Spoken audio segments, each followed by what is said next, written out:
Hi guys, இன்னைக்கு நம்ம என்ன பார்க்க போகிறோம்னா தோனியோட ஸ்டோரியை தான் கைஸ் பார்க்க போகிறோம். வாங்க கைஸ் வீடியோக்குள்ளே போகலாம்.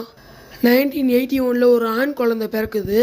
அந்த பையன் ஸ்கூல் படிக்கும்போது ஃபுட்பாலில் ஒரு நல்ல கோல் கீப்பராக இருக்கான். ஆனால் அந்த ஸ்கூலில் கிரிக்கெட் கோச் அவரை ஃபுட்பால்லாம் வேண்டாம், நீ கிரிக்கெட்டில் விக்கெட் கீப்பிங் பாரு அப்படின்னு சொல்லியிருக்காரு. கைஸ், விக்கெட் கீப்பிங் மட்டுமே அந்த பையன் பண்ணிக்கிருந்தேன். அப்போ அந்த பையன் பேட்டிங் எப்படி விளையாடுறதுன்னு கற்றுக்கிட்டான்.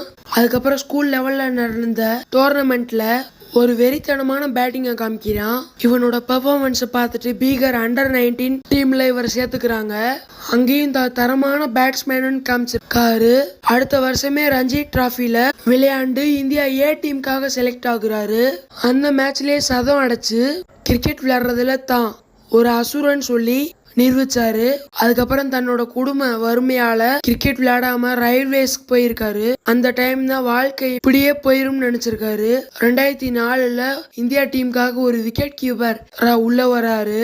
அந்த மேட்ச்லயுமே சதம் அடிச்சு டெண்டுல்கருக்கு அப்புறம் நான் இருக்கேன் அப்படின்னு காமிச்சிருக்காரு. இவர் 2007 கேப்டன் ஆன உடனே இந்தியா பல வருஷமா வாங்காத 3 விதமான ICCI டிராபியை வின் பண்ணி கொடுத்துருக்காரு.